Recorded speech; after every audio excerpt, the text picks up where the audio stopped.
The following podcast contains language and themes that may offend. It was also recorded during that brief period when the football was on. You know, when it looked like England were doing really well and before they failed miserably at the end. So we apologise for any flashbacks of horror that may be caused.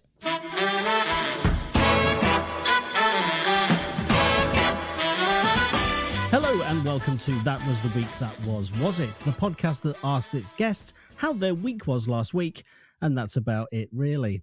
I'm Alex Sievewright, and joining me as co-host for this episode is Emi Webber. Hello, Emi. Hello. How are you? I'm good.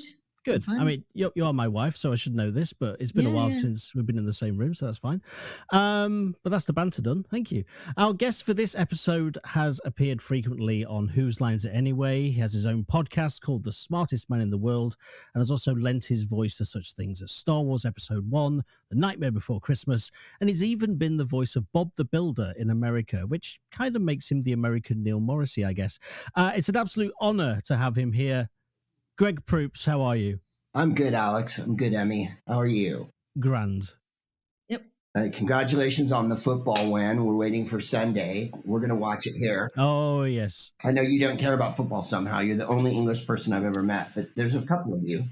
I had to actually fake a football conversation with a food delivery driver. Really? He came to the door that night. It was like halfway through, half time. I didn't realise. And he went, "Oh, gripping, isn't it?" I was like, "Yeah, it's really gripping." Yeah, thanks, bye. I was watching true crime videos on YouTube. I had no idea what was going on. You Philistine. I lived there in England for years, and that's where I developed a taste for it. Oh, yeah. And we would watch the Sunday that they used to show on Channel 4, the Italian matches on Sunday, which were much funner than the British matches. Yes, yeah.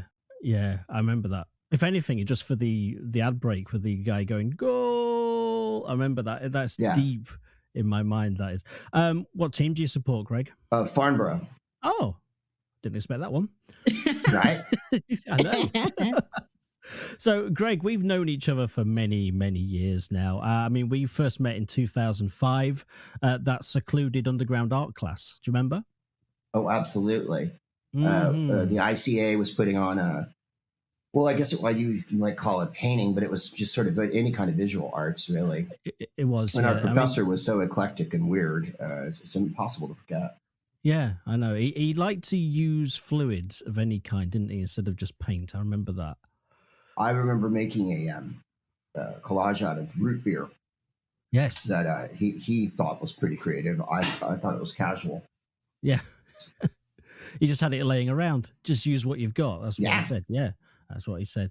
But I mean, I had many, many years there, enjoyed it, and I learnt a lot from my time there and lost a lot of blood as well. Well, that was part of the process. It was painful, but I think rewarding in the end. Yeah, I've never been milked before for blood, but he had a way of doing it. It was very good. Well, it was some ancient Mayan ritual, and I think you find that Mesoamericans have done it for countless millennia. Yeah, me being a pasty Brit, I'm not quite sure about. I can't.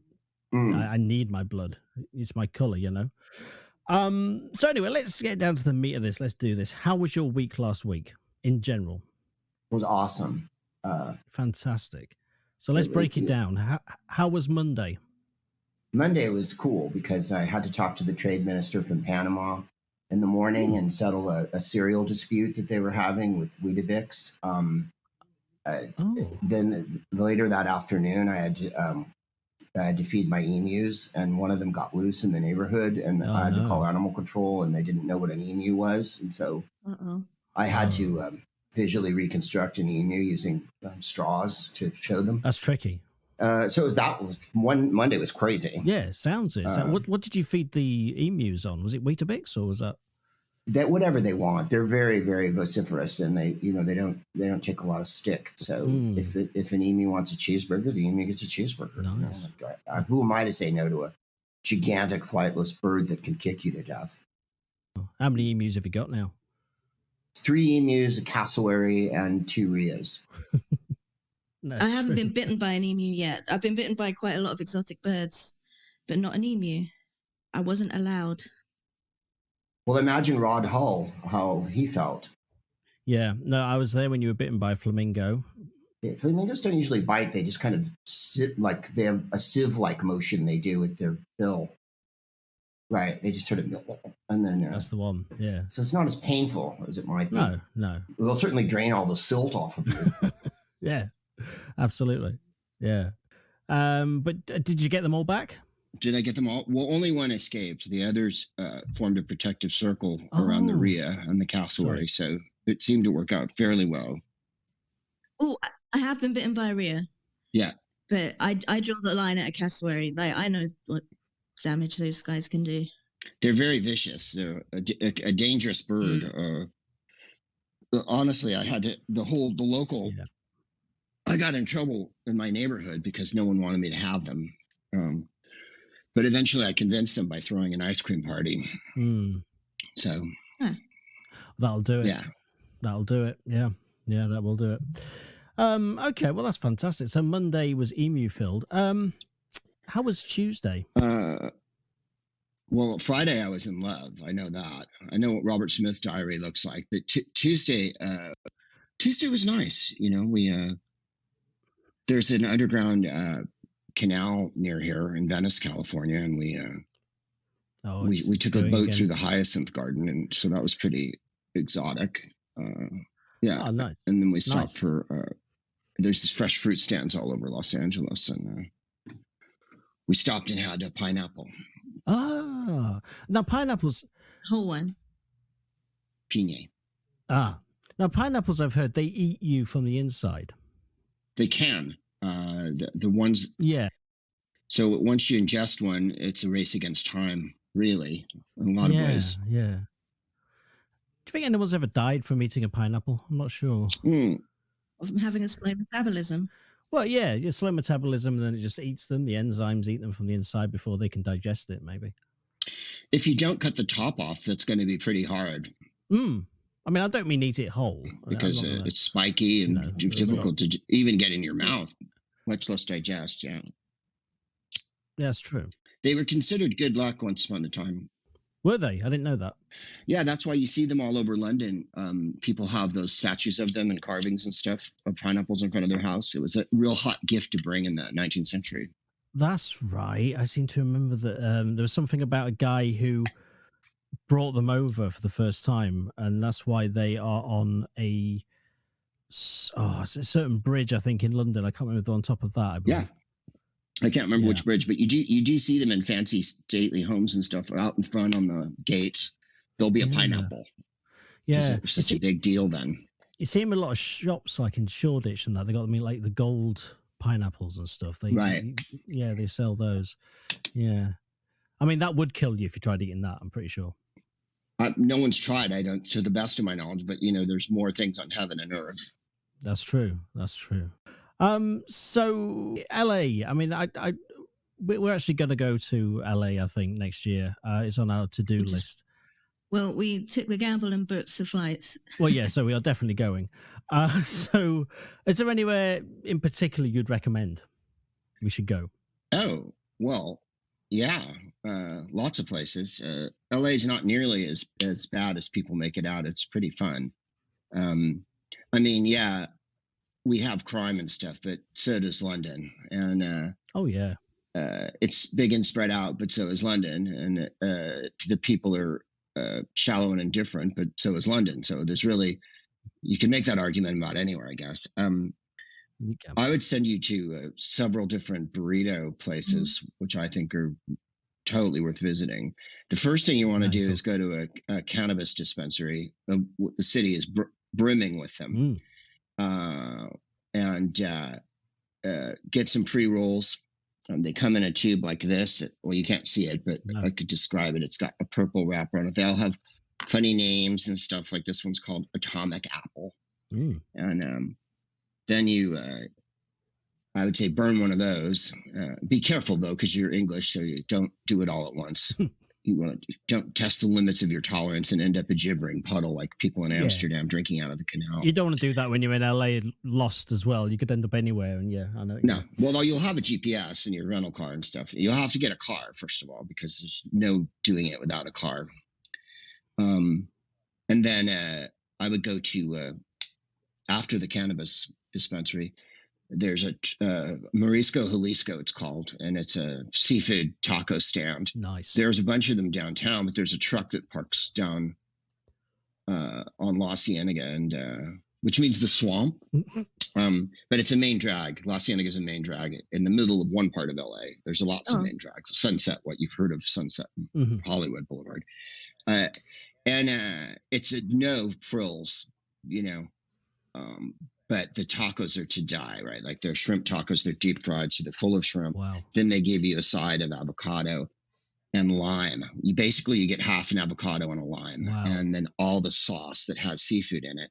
And you dip the taco in the sauce, and then have like a Mexican soda or something with it, like a grapefruit or one of their fun flavors that they do. And it's a really fun lunch. You eat it in your car, or you bring it back to your crib. Yeah. There's no tables or anything. Like I say, there's not. Although I think the downtown one has tables. Well, mind you, no one's been inside at a restaurant for a year and a half here, so of course, yeah. I think by the time you come, you'll be able to go in and sit down. Well, hoping so. So I would go there. Yeah. And then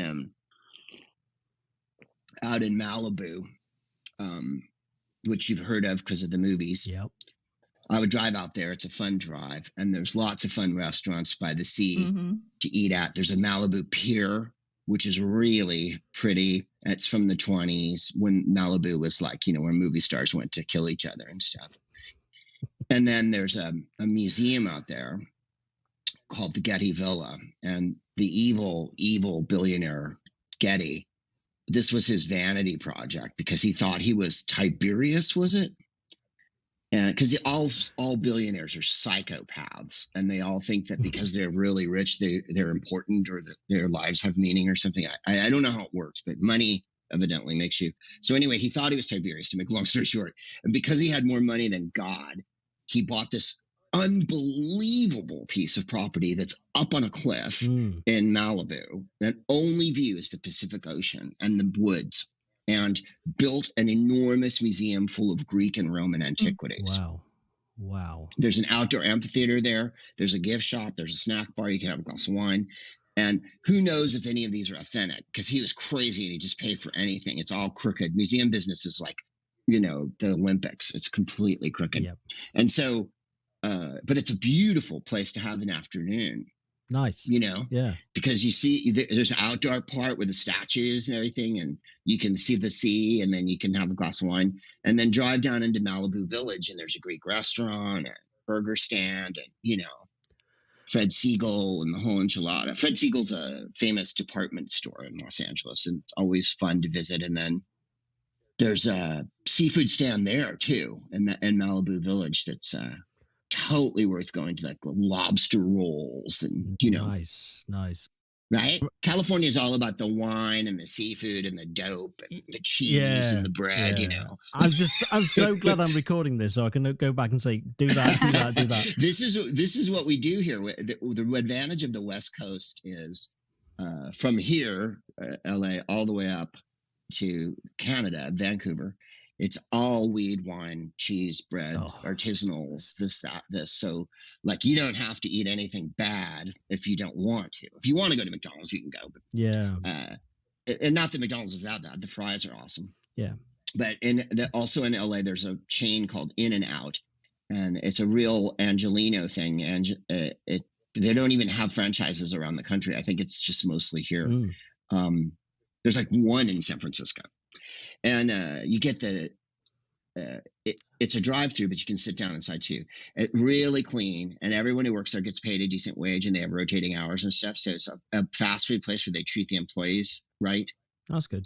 And all of it's made right there. Like they're chopping the tomatoes, they're washing the lettuce. You know what I mean? It's not anything's frozen. It's like so they cook it when you ask for it. So it takes 5-10 minutes, sometimes an hour, because the line is huge. Nice. Everybody goes there. And Jennifer and I stopped there on our way. We went to Palm Springs like a month ago because we hadn't been anywhere in a year. We stayed at a friend's house. Anyway, on the way back, we stopped at the In-N-Out because it's what you do on a Sunday afternoon. And we had like 2 burgers, fries, milkshakes, whatever. It was like $13. Wow. So Oh, I know where we stopped. There's an In-N-Out University there. I swear, I can't remember the name of the town, but it's between here and Palm Springs. Yeah, there's a university. In-N-Out University. Yeah, I guess this is where they train everybody. Okay, okay. Do you get a diploma? And then there's then there's a gift shop there too. I didn't go in. I just went and got the burgers, right? Yeah. The shakes are really good, and then this is the trick of In-N-Out. They have like a double, which is 2 patties, right? Mm-hmm. But you can go off menu at this place. There's what they call a secret menu. So like if you go to the In-N-Out, you can say, I want a grilled cheese sandwich. It's not on the menu, but they'll make you one. Yeah. And then you can go, I want a 4x4. That's 4 patties. 5x5, 5 patties. They'll do whatever. They just keep stacking them up. And then if you want something animal, that means it's suffused with mustard and onions and grilled. So if you say, I want fries, but I want animal fries, then all of a sudden on top of your fries is this giant thing of grilled onions. Wow, okay. We got to go there then, definitely. So it's not on the menu, but it's secret. Yeah. And protein means I don't want the bun, which of course you want the bun. But people in LA think bread is deadly. So they wrap the hamburger in lettuce. Oh, okay. That's creative. That's good. And it's messier than you could possibly even dream of. It's even more messy than eating it with the bun on. I bet. I do like the secret menu type thing. We don't get that. Right? We don't get that so often over here. I mean, there's rumors about it. The closest I had was a cafe opposite where I used to work, and I used to go in and say, "Can I have?" It was a sandwich with egg, bacon, mushrooms, and sausage.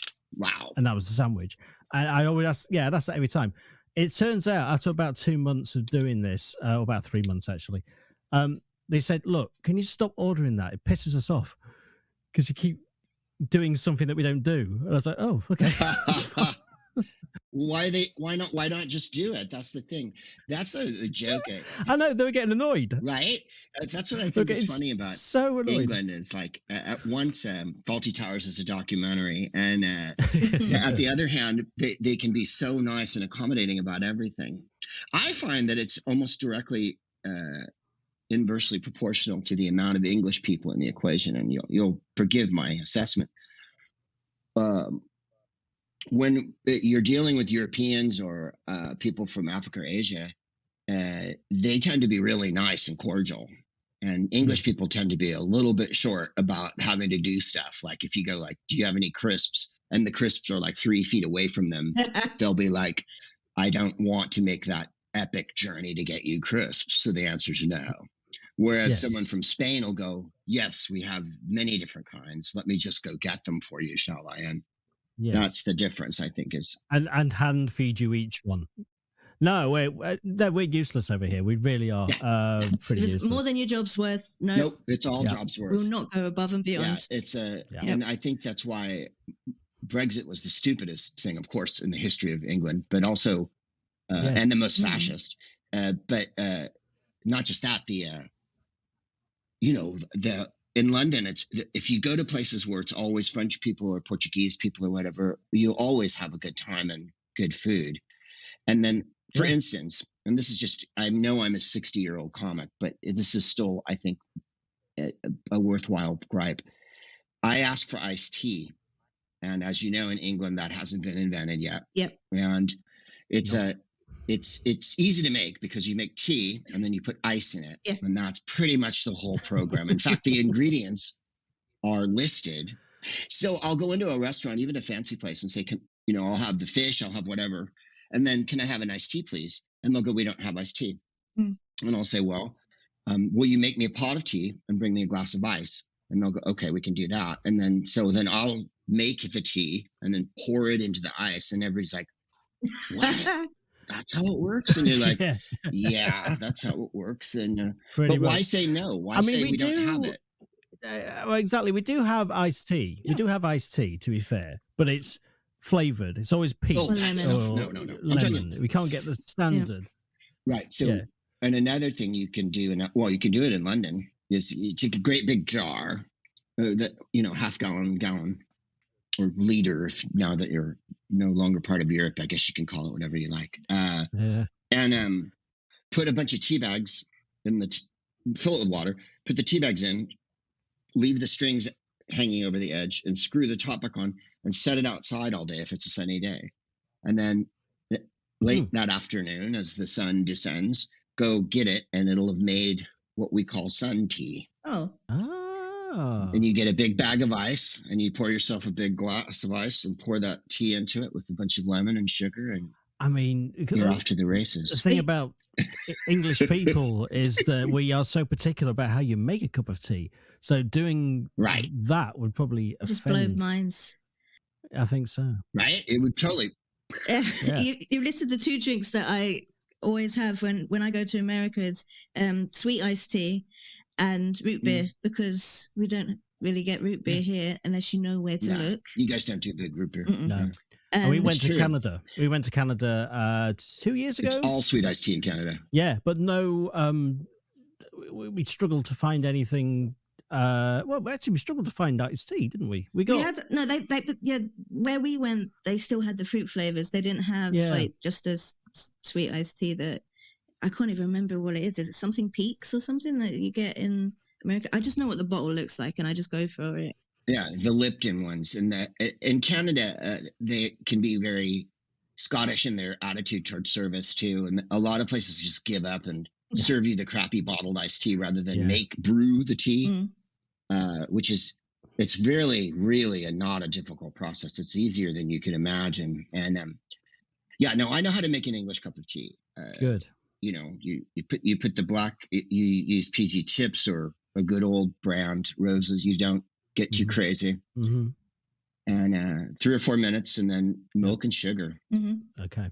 And that's how English people like it. Well, I mean, I was with you till the sugar part. You were with?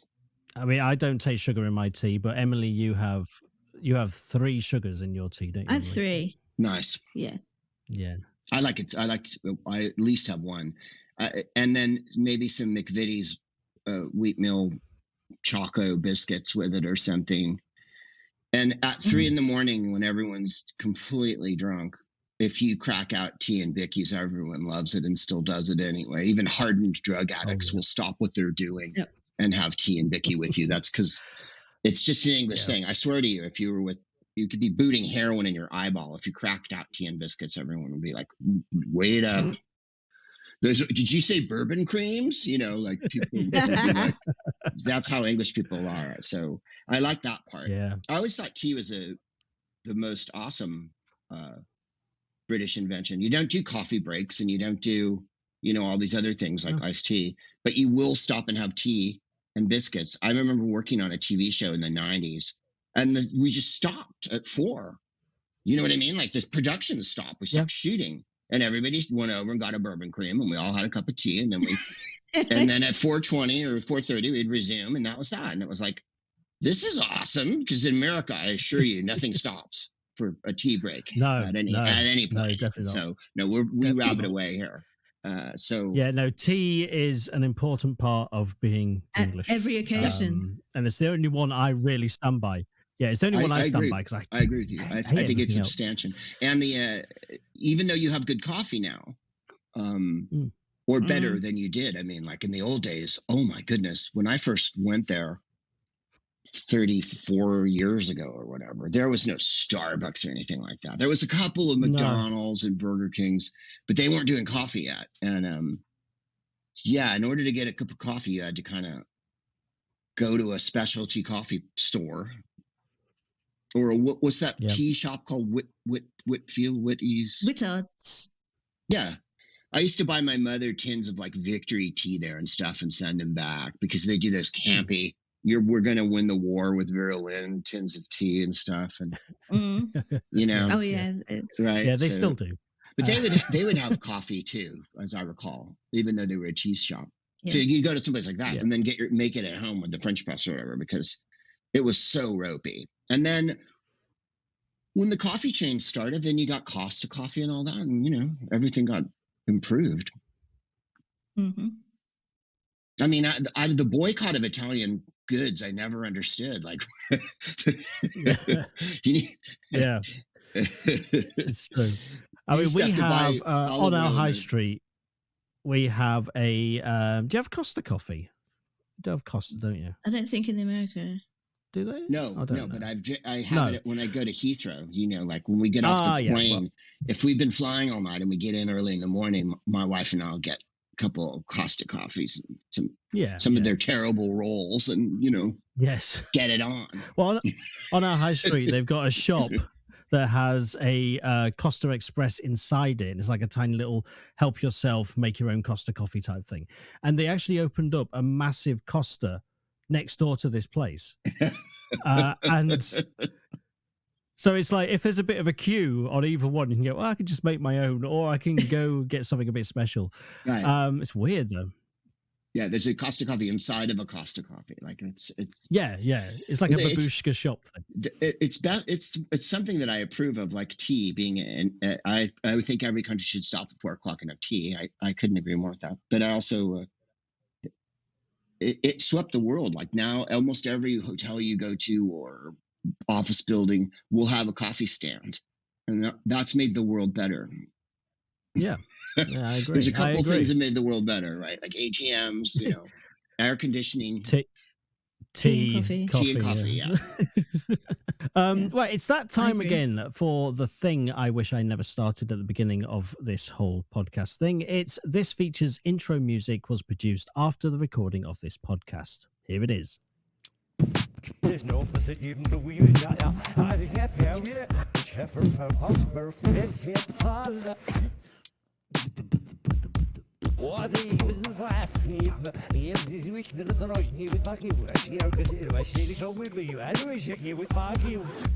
What am I doing on a show like this when I've got Strictly Come Dancing?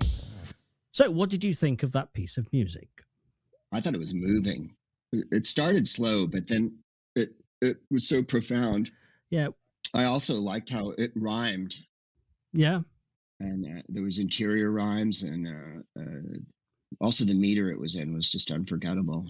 I tried. Syncopated. Yeah, I did try. Was there anything you can pinpoint that you really, really liked? I think the repetitive chorus that was sung full tilt boogie was, I think, was the hook that caught me. Yes, yeah, I did try that. Emi, was there anything that you enjoyed? Yeah, the scatting in it, which was very much how I felt was like Bruce Forsyth scatting. Oh yes, yes. That's what it conjured for me. Yeah, bless his soul. Brucey. Yeah. God bless his soul. When he went through that scatting phase. Oh yeah, I remember that. Yeah. Just in between Generation Game and Play Your Cards Right. I remember that. Yeah. People thought he was having a fit. No, he was scatting. He was. Yeah. And was there anything you didn't like about it? I thought a different artist could have done it. Oh, okay. Well, was this done before beatboxing became a skill? What, with me? Yeah, definitely. Yeah, it seems like when people first discovered beatboxing, because I still haven't mastered it, as you can probably tell. But yeah, I did try my best to beatbox over the top of that, but yeah, sorry, it wasn't quite my. Keep going. Yeah, I'll keep trying. I will keep trying. Well, thank you very much for that. That's marvelous. So Wednesday, Greg, what did you get up to on Wednesday? Well, there was a delegation in from Alberta, and I had to show them around. They were here on, I guess, a trade thing or something. I think LA and Alberta have recognized each other as entities and as sovereign nations, I guess, because we were thinking about breaking off here in California during the worst of the pandemic, when a lot of the country was acting pretty kooky and having like bike rallies. Like you may remember last 4th of July. This 4th of July was quite nice. Here in LA, 4th of July is like it's like being in Central America in the 80s. It's just nonstop rockets, right? I mean, you if you go on Twitter and look up LA fireworks during 4th of July, they do aerial views of the city, and it's just. I imagine it sounded kind of like England did the other night when we won the football, because there was just fireworks going off. Yeah, fireworks going off left, right, and centre. In between, like before that, all you could hear was people going, "No, come on!" But I guess the 4th of July in Los Angeles doesn't have that. Yeah, come on. No, it just seems to be more like. Also, this year people were extra special, crazy, but yeah, last year, Orange, I hate to even bring him up, but 45 went to Mount Rushmore and they had a fireworks thing. Oh, yeah. Which is one against the law because you're not supposed to set off fireworks in a national park because you could destroy the park. And secondly, Mount Rushmore is one of the most vile places in the United States. It was a sacred Indian mountain, and they literally took a sacred Indian mountain that they knew was sacred and knocked it down and put up a bunch of slave owners' faces on it. And the Indians have never been happy about it. And I went there a couple of years ago because we did a gig right near there in South Dakota or North Dakota or wherever the fuck it is, South Dakota. So we drove over to see it, and I was just like, "Oh my god, it's so awful! It is just really, truly awful." It's a lot smaller than I thought it was. It was a lot smaller than I thought it'd be, and I don't know why. Well, it's because you're 10 miles away from it too, you know. Oh. So it was just far away. All right, okay. But we went to Crazy Horse though. Crazy Horse was impressive. Yeah, isn't that the same? Is it the same Nazi Gustav Borglum or whatever his name was, or is it? It's a different guy that did Crazy Horse, isn't it? Can't remember. Yeah, Crazy Horse is by I think native. Well, by all means, there should be a Crazy Horse monument. That's never going to be finished, by the way. And no. Because Crazy Horse was a great American, and Washington and Jefferson, we can argue till the cows come home. Lincoln, I think you have to come down and say he was probably a decent bloke. He had his problems. And then who's the other one? Theodore Roosevelt? Okay. All right. Yeah. That's wild, right? Yeah, it's just probably my least favorite tourist thing I've ever. Oh, no, the Alamo. The Alamo is the other. What we were talking about bad things when we should be talking about the positives, I suppose. But the Alamo is the same thing. It's literally a monument to slave owning. I'm glad you remembered the Alamo, though. Yeah, right. People tend to forget it, but I think the idea is to remember the Alamo. It's an awful place. They fought the Mexicans for 2 weeks in order that they could keep their slaves. And Mexico didn't allow slavery, and that's what Texas was really, really worried about, that they were going to lose their slaves. So that whole they were fighting for freedom thing is like... quite the opposite by the sounds of it. Yeah. No. Yeah, and then there's a big sign. I went because we did a gig in San Antonio, and I was walking down the street, and I was like, the Alamo. I just remembered it. And I went over, and it's, there's I didn't take the tour because I just didn't want to throw up, but there's a giant picture of Bowie, James Bowie, and it says underneath it, Bowie this way or whatever. And I'm like, this is the worst Bowie exhibit I've ever seen in my life. Yeah. Not the right Bowie. Right? I've seen Bowie, and he's really awesome. And this Bowie was just terrible. Like a bad tribute band. I mean, by the way, his slave was one of the survivors. He brought his slave with him. And his slave's one of the people who told the story of the Alamo because Jim Bowie's slave lived. That'll give you an idea of the kind of freedom they were fighting for. Crazy. So anyways, but having said that, San Antonio is great fun, and the Mexican food is to die. So swings and roundabouts then. I'm a big fan of chilaquiles at breakfast, or that's another thing I would do if I was in LA with you, or if you were in LA, what I would do, what you should do if I were telling you what to do. Okay. So just go get huevos rancheros for breakfast. Right. I would do that. It's a crispy tortilla with beans on it, and then an egg on top of it, and chilies. Oh, sounds great. Yeah, and it's really, if you're hungover, it's just What's that thing you really like, Emi, that you had at that 7-Eleven? Oh yeah, well, so I enjoy 420, and in Canada, like you were kind of, because it was very new in Alberta that they'd changed the rules on that, and still for foreigners, I think there was certain things I couldn't do, but I had a load of THC and ended up at 7-Eleven and discovered taquitos for the first time in the 7-Eleven. Taquitos. I got addicted to taquitos at the 7-Eleven side, which are probably nothing like actual real ones. But yeah, I found myself there, and also having my first Slurpee as well, which is just pure sugar, which was a big moment. It was. There's a whole revelation that night. Yeah, we all grew up on Slurpees, and there was another another chain store, dime store, whatever, convenience store in the old days. Can't remember the name of it.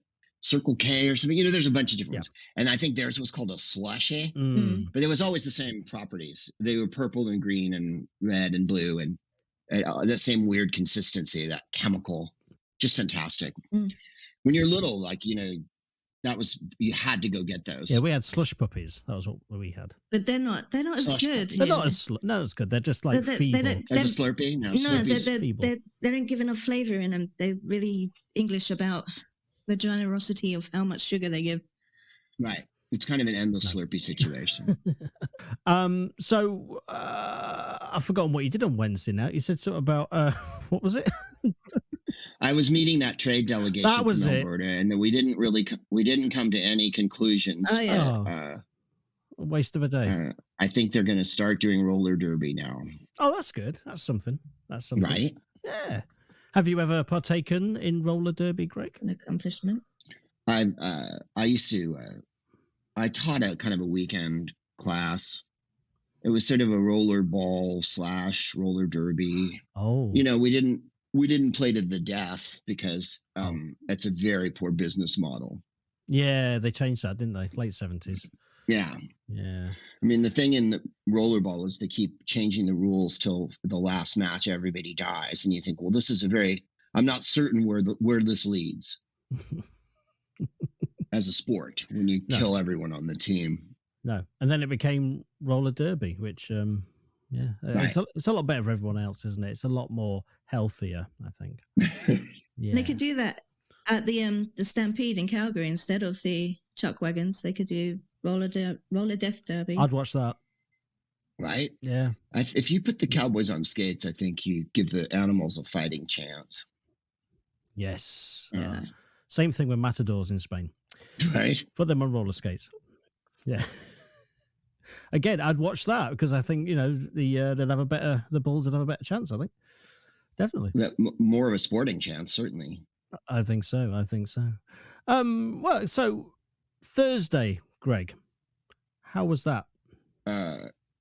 Thursday, I just slept, I think. Me too. I did that as well. Strange day, Thursday. I just rested on that one. Yeah. You get to a point where Sunday is not close enough to be the day of rest. You need to have Thursday as well. That's what I found. But your Monday to Wednesday was so hectic. It was hectic for him. So. Yeah. I'm not that big of a go-getter, but it just turned out to be a crazy week. Yeah, it happens. But Thursday, you recharged. That's the important thing. Yeah, I did a home spa. I braised some. I braised this lamb that I had over lava, and we had lava braised lamb. Very nice. It was a peaceful day. Yeah. Did you sleep on the lamb? Because I'd get on that. Exotic. And just sleep on that lamb. If that's a euphemism, the answer is yes. I'm not a huge fan of lamb. I've got to be honest with you. You don't like football and you don't like lamb. Wow. But you would sleep on it. It's really cards on the table time.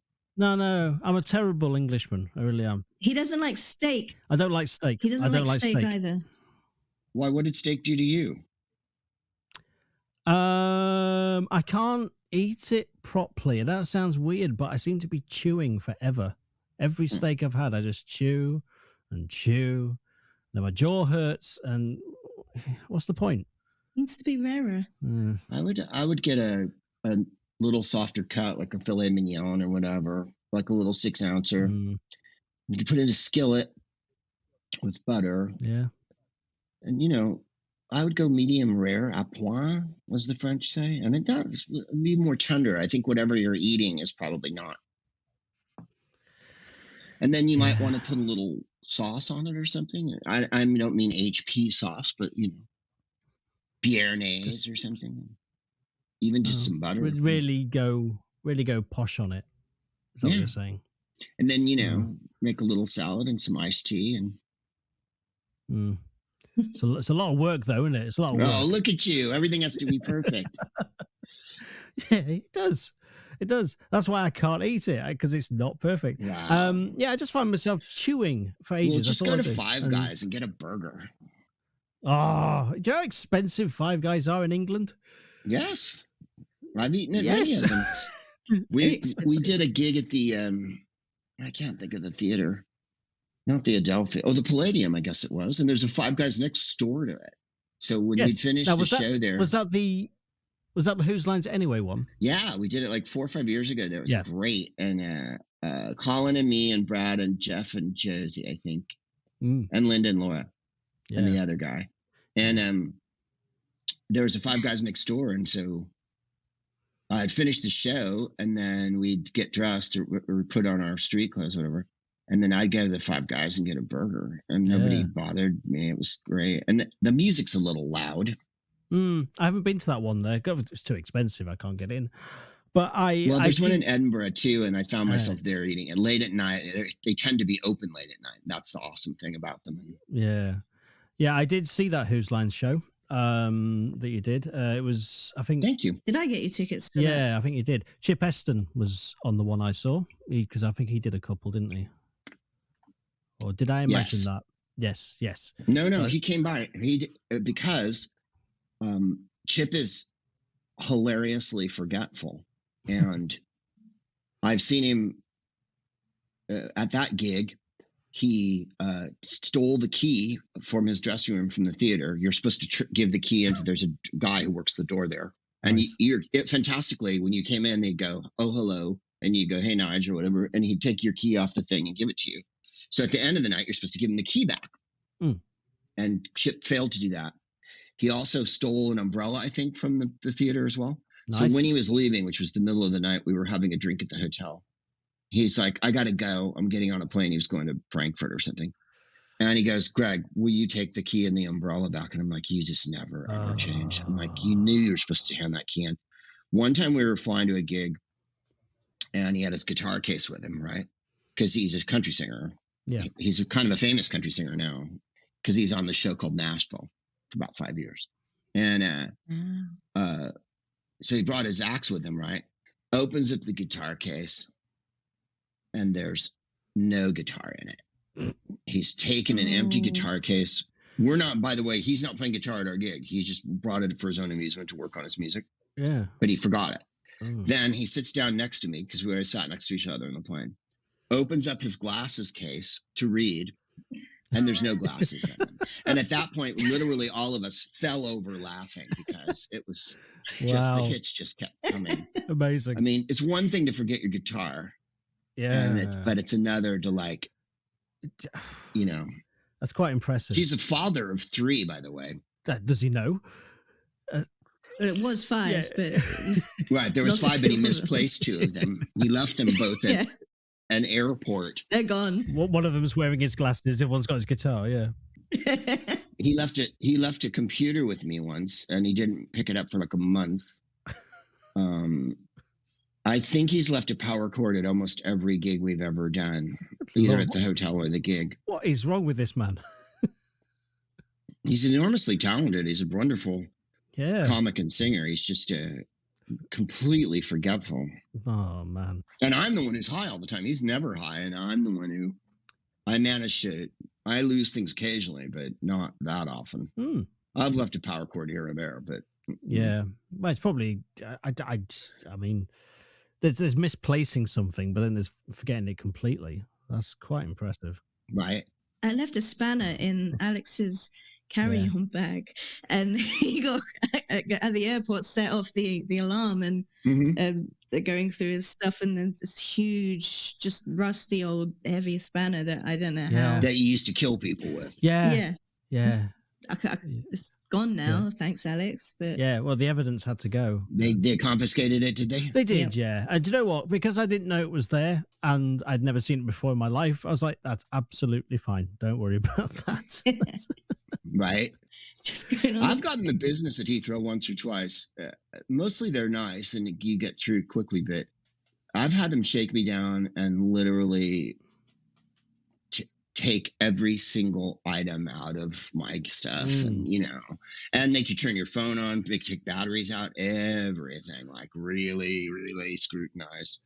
And of course, you have to comply. Otherwise you'll never get out of there. No, of course. Yeah. Of course. Yeah. It's so I never backsass. No, I always get I never have anything that's incriminating. I'm a good guy, me. But there is an element when I come back into England and you have to go through the nothing to declare part. There is a part of me that's like, am I going to get through this time? Am I actually going to? Are they going to stop me? But they never man those anymore. Though. No. I never see any personnel at the nothing to declare line. One bored cop, Yeah, just jumping out and saying, "You, what have you got?" The red line, yeah. The something to declare line, they do. I mean, but coming through the border, it was bad before. I really don't know what it's going to be like now because I'm always on a work visa, and even though it's on a computer, right? It's basically an electronic visa. I get pulled over. And it's so English. Of course, the customs people are always stopping everyone from Africa. Mm-hmm. So I end up on that bench where you see all the African people because England's that way. And they make me sit there for 20 minutes while they round up this electronic thing. And then somehow I go called back to the stand and then they let me in. Meanwhile, my wife has that fast thingy that you can do. Oh, yeah. So she breezes through and she's sitting there on the luggage when I get there. Yeah. So I have no idea what it's going to be like now. Yeah, I don't even what it's going to be like. No, I can't imagine either. If now it will take me like a year to get through because if I'm going to work, it's like it was bad before. Maybe it'll be fine because we're Americans or whatever, but yeah. It was never good to begin with at Heathrow. One time we saw them shake Marilyn Manson down, and I mean down to the ground. Really? And, quite to be fair, Marilyn Manson's kind of a creep, but also was wearing a PVC outfit and had hardware all over him, and they were just like, "You over here." That'll do it. Yeah. On a long flight as well, a long haul flight in PVC. I know, right? How do you do it? It's like because I've seen Robert Smith on a plane, and he looks like Robert Smith on a plane. Yes. Yep. He was coming here to do a benefit or something. Because he was sitting across from me, and it's him because his hair is the same.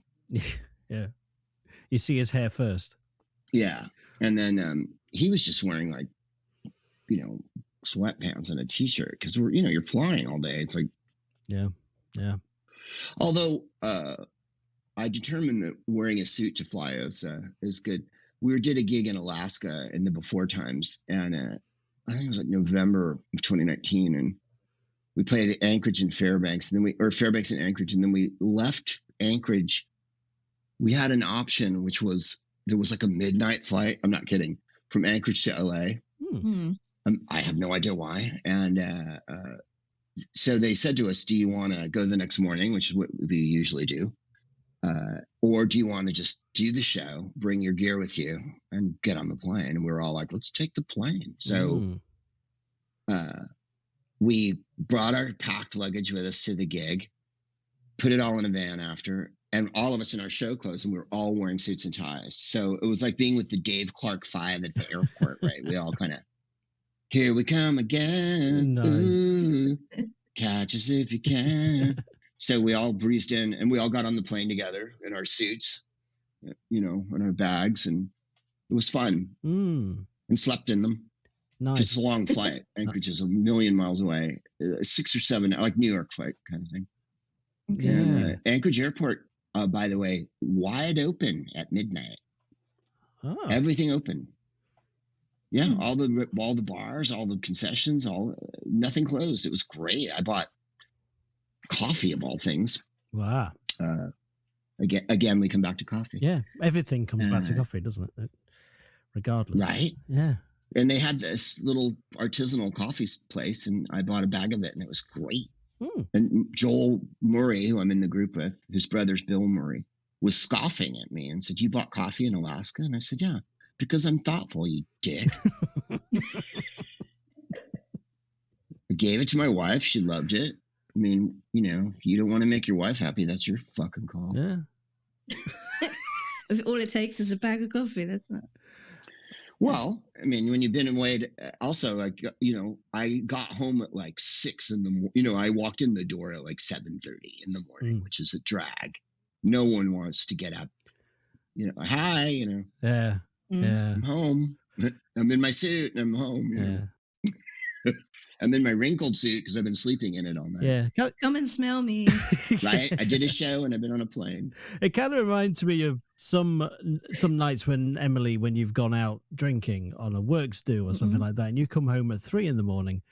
And the last time that happened, you were dressed as the Penguin. Yeah. And I looked like the Penguin. no one wants that, Greg. No, they don't. That's full DeVito. I'm not even going to ask why you were dressed like the Penguin. I assume there was a really good reason. Well, she didn't leave dressed as the Penguin, so which is actually true. That's a surprise. Hell of a night. Yeah. Right? Yeah. Friday, Greg. Let's move on. What was Friday? Friday, we went parasailing. Over at down at Huntington Beach, and then there was some squid wrestling afterward. There was an argument about whether we should go to Catalina, but at the end we didn't go. No, I mean that's usually the way of things, isn't it? Squid wrestling, Catalina, they go together, don't they? Right, but it's no one wanted to take the ferry over at night. It's a long ferry ride. That's a shame. Who won the squid wrestling? It was a draw, although one of the squid withdrew because they'd hurt a tentacle, so I felt like they were kind of just sloughing it. Yeah, that's a shame. That's a real shame. So we're going to move on to weekend. We're going to do that as a whole shebang, both days. How was the weekend, Greg? Was it a good one? Did it bang? Was it great? We were knitting this enormous sort of vessel. We're knitting a Spanish caravel from the 1500s, and it just takes up so much time that it's pretty engrossing. I determined about halfway through knitting this thing, though, that it's not going to float because it's made of yarn. Yeah. So I need to rethink it. I think you can get a little ambitious. You can get waterproof yarn now, I believe. Or a spray. Yeah, or a spray. Marilyn Manson uses that now. Because he's getting a bit older, he uses the woolly jumpers, but they're all waterproof just to keep that sweat in when he's on those long flights. Yeah, he's a trendsetter. No question. I'd never thought of spraying my yarn, so. But then I think we're going to scrap the whole project and go another direction. Which is? That's to be determined. I think there's a meeting scheduled for Friday. We're going to have curry and discuss where we're going with the whole project and whether I think we should just sink the fucker. That's a good plan. That's a good plan. Man. But yeah, it's lovely to speak to you, Greg. Is there anything you'd like to plug while we've got you here? Sure. I'm doing a podcast. I don't know when this goes out, but I'm doing a podcast tomorrow, Friday at 5:00 Pacific. So it's sort of doable if you're in England. It starts a little late. And that's at gregproops.com. And then my podcast, The Smartest Man in the World, that I do with my wife, that comes out generally Mondays, Tuesdays. I've been super sloughy during the containment, but it comes out every week, and that's free.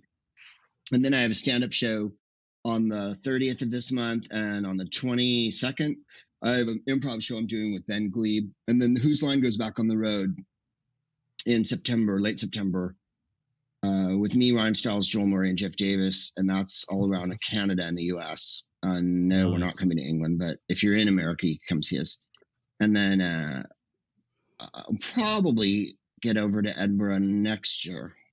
Usually I go every year, but this year is kind of ropey. So yeah, everything has gone up the wazoo. I mean, 2021 can be just written off. I think has just been completely pointless, isn't it? This year, last year, written off. Well, largely I think it is. I mean, they're talking about having the Olympics with nobody there now because they got ahead of themselves and decided to have them anyway. Yeah. I mean, they postponed it a year. Why not wait another 6 months? I didn't even get it. So now they don't even get the revenue. Yeah. I mean, I've been waiting for these films to come out. That's what I like. I like all the movies, but I see the odd trailer that comes out now and I go, oh yeah, I've forgotten all about that film. So I'm getting all this nice sort of wave of nostalgia from all these new releases that I haven't actually seen yet. So it's a very, very strange time. It is. The studio sat on everything for a year. They did. As we all have. Yeah. We definitely have sat on everything. It's weird going out again to work and stuff. It's just, but you know, it's exciting as well. Very exciting. And I bet you can't wait to get on the road again, get back on stage. Yeah, I can't. It's driving me mad not doing it. But also I'm anxious because I think that we've all been sort of traumatized by this. And on top of that, we had that violent overthrow of the government thing that happened. Yes, yeah. And no one, we're trying to reckon that out now. And the group that did it is saying it didn't happen. So it's pretty weird. And that, to me, that makes things not feel as smooth sailing. On the other hand, because our president and vice president now are so boss and deferential, it's made everybody feel a lot better. So the heat got turned down. Absolutely. We don't feel like a year ago at this time, literally people were losing their minds, getting up in the morning, anxious, cross. And then in January of the year, the body count was ridiculous in California. So everything's a lot better now. Yeah. But yes, I still feel anxious. Like you said, going back to work's weird. I think the first few weeks on the road for me are going to be weird because I lived in airports and hotels and I have my whole life. And I haven't done it since March 9th of 2020. I haven't been anywhere near a plane or a hotel. Yeah. And I've been on the road for 30 years, It's almost like everyone's taking an enforced break. I'm a little nervous. What can I tell you? I know. If someone sneezes on me, I'm going to be angry. Yeah. But yeah, I agree with you completely with Joe Biden. And I just think when I was watching him being sworn in and he did his speech, and I got all emotional because it was like a proper president again. It's like, this is a grown man. A grown man. An adult. And he's not even... Who feels responsibility. Yeah. And he doesn't... it's not, will you do me a favor? None of that mob boss jazz. He's giving so much money to every state that states where people purport to hate him their lives will be made exponentially better because he's president. So the whole thing that he's some sort of doddering, evil guy is this weird narrative that the Republicans want to do. But then they've disintegrated. Basically, they're like the Tories or whatever. They're just Nazis now. And that's really all they've got. They don't have plans or schemes or desires or joy or anything like that. They don't have a plan to do anything with America. They simply want to control America and be Nazis. Yep. Which is a pretty weird stance because you think, well, bridges are nice.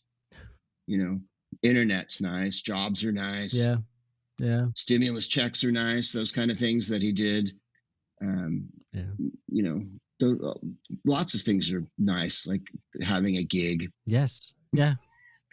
And the other team just wasn't going to do that, man. They were not going to help, not at all. They were going to make everyone feel as awful as humanly possible. And send a weird paramilitary army to different cities to like beat up people and shoot them. So that's improved. And that can only be a good thing. Got it. Yeah. But I think it's traumatizing, and I don't think America's dealing with it. I think we're dealing with it, but it's the scope of it is gonna, your parents went through whatever they went through, and your grandparents went through whatever they went through, and those giant traumatizing events. And this is one of them. It's going to take several years for everyone to get their shit together over this one. Plus, never mind the long-term COVID stuff, Yeah. Not in Monday and on a bummer well, note. The good news is that we're getting vaccinated like mad, and then the next job is to get the rest of the world vaccinated. Yes. And then we can talk about in a year things being normal or whatever the bloody that means. Yeah, I can't wait. I really can't wait. Yeah. It's happening. It's just happening slower than we want. Oh, I know. And I mean, I obviously you've been following our government. You know how useless they've been as well. Oh, God.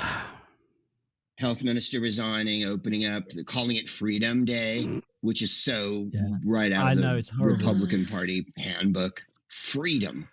What freedom don't you have, you know?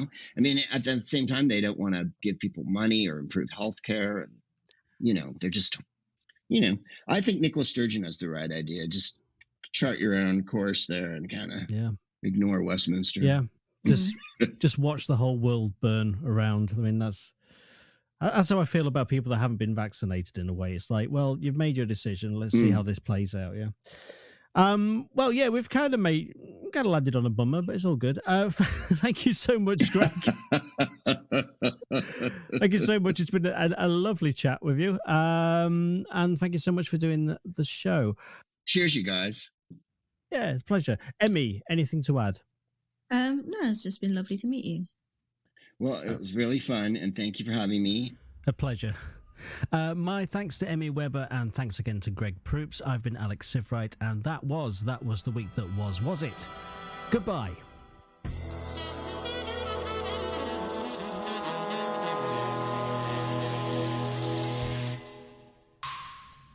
Like, are you feeling hungry?